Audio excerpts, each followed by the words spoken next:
Hey guys, I got some time. It's real nice, sunny out here. Probably, I don't know, 45, 50. And I've got this fender from my 79 100 MX that is dry, rotted, crispy, a little crusty. And I don't mean that in a bad way, crusty cycle. Just it's crusty from weather. And I've seen where guys scrape them with razor blades. So I started scraping it a little bit. And I was kind of a little ginger with it. And then I was like, screw it, man. I'll put some power to it. And I think the harder you go, the better it looks. So I got this lip here. Get you in frame. That I tried. I have an aftermarket fender on there, but it's like, you want the original old crap on there or an aftermarket crap on there? I think I'd rather have the original and see if I can get this looking decent. I've seen where guys scrape them and sand them and put the heat to them, and this is something I'm just playing with today. I'm not going to get it done right now, but anyway, you can see how bad it's pretty bad. And right there where it was protected, I mean, it's perfect still, almost. Pretty good anyway. So anyway, let's get scraping on it. Let's chat. It is messy. I mean, this dust goes everywhere and the stuff goes every which way, you'll see. So let's try right here and get you in frame good. So I'm putting a lot of pressure on it. And it looks like the longer strokes are better.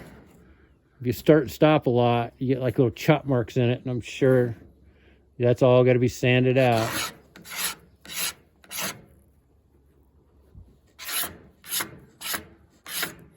That's where there was a break, and I heated it and fixed it.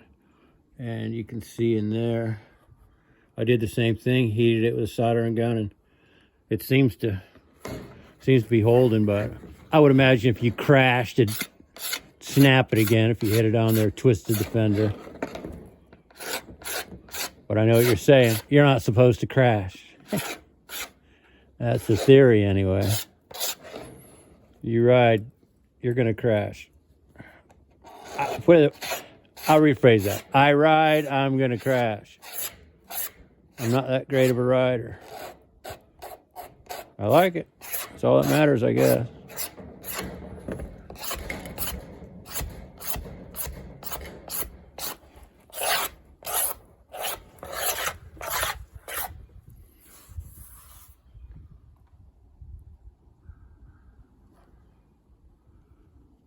It gets all that crispy, crunchy junk off of there.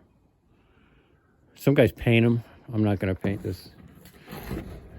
With the price of paint, it's not worth it. You can get a brand new one at replica from DC Plastics for like 60 bucks. But I'm just trying this. And I don't feel like spending 60 bucks on this bike. It's just a project bike that I've got. It's not something that I really like some of the other bikes that I've got that I'm really into.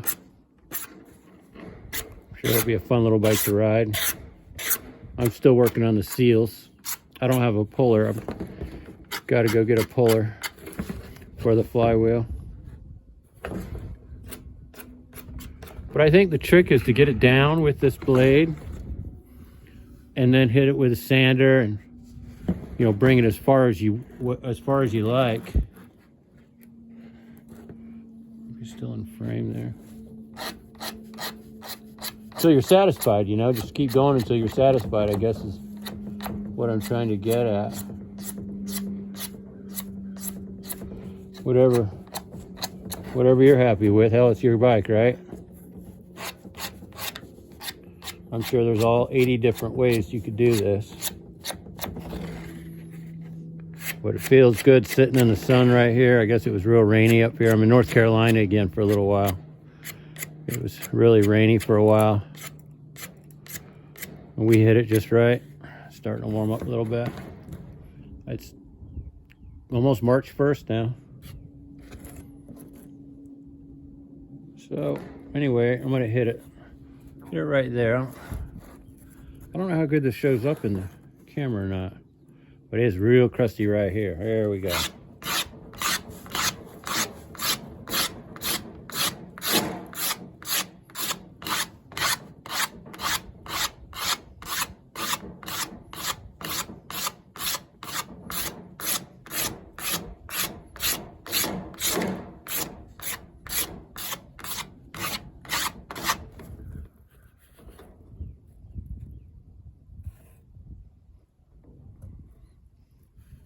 Definitely getting the crispy stuff off of there.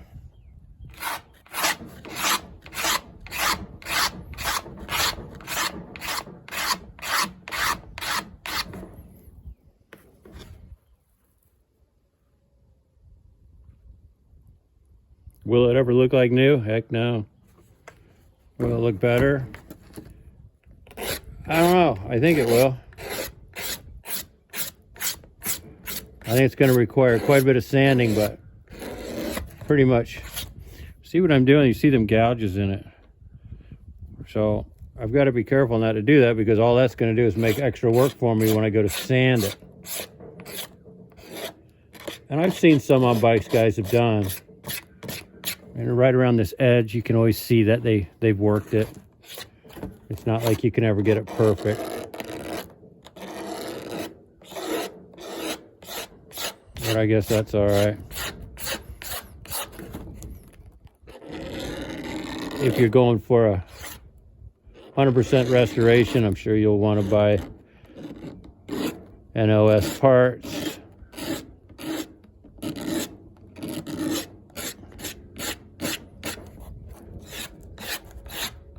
I'm holding this razor blade with a glove just because it's hard on your hands after a while, holding that blade. I have this thing here too. It's a different blades holder, but I think this one's working all right.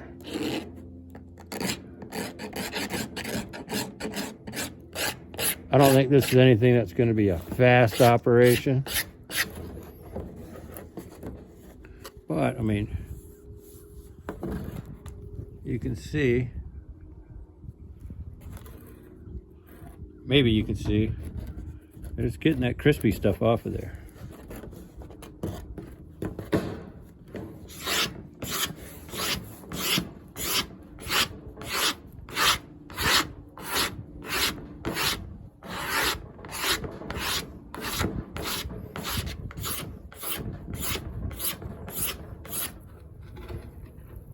Yeah.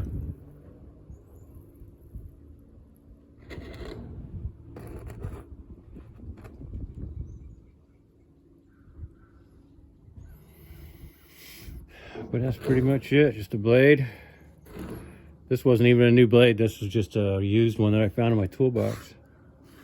And you can see you put lines in. If there's little nicks in the blade, you're gonna end up putting little lines in the plastic. But like I said, it's all got to be sanded out anyway. So all right, I'll keep going on it. I'll show you maybe later what happens. Thanks guys, see you later.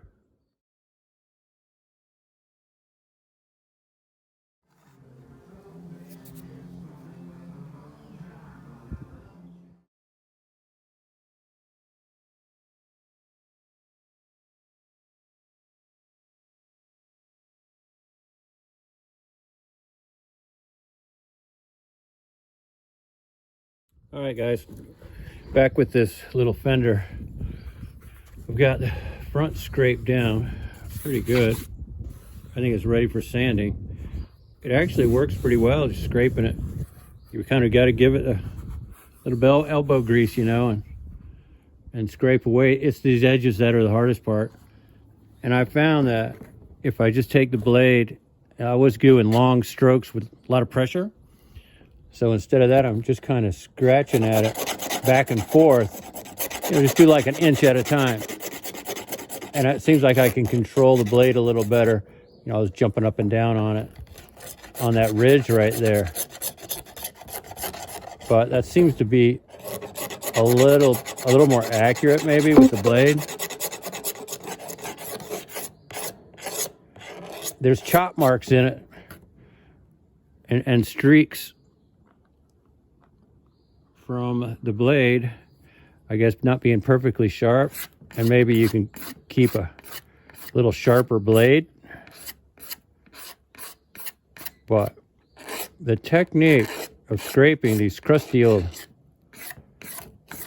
fenders, so far, I mean, it's working pretty good. I think if you sand it, I've done the side plates on my 175, my 1974 175. I didn't have to scrape them, but I sanded them and polished them, and they really came out really good. So I know it can be done. I mean, from this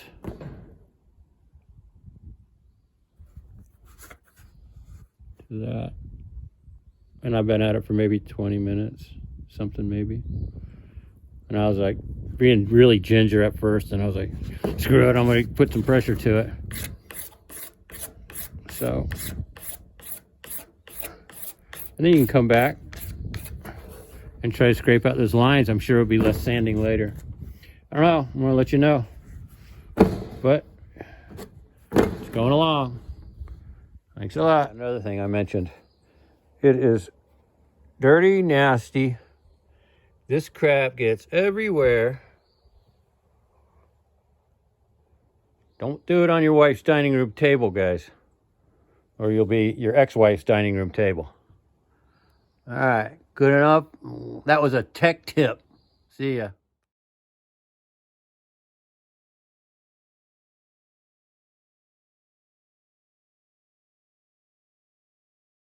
All right, guys, I got it all scraped.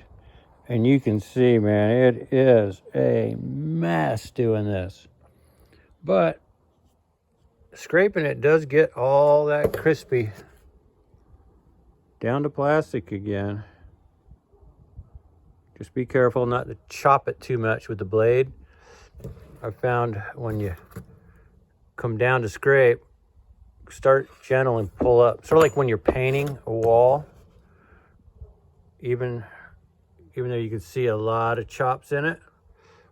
And I'll probably scrape that some more or just get it with the sander. But you just try not to. I hope the sun, yeah, it looks like the sun's showing. The ridges are from where you put more pressure with the blade than other spots. But I think on this initial go is just the importance is to get the crispy dried plastic off is the most important part. There's nothing on the inside. It's never hit the sun, I guess, and so that's perfect, really good enough. I mean, for what, 1979 bike. But I think this should do it. I think I'm gonna like this a lot better than the aftermarket one I put on there. So anyway, it is what it is with this fender. It's coming along. All right. There you have it, guys. Thanks.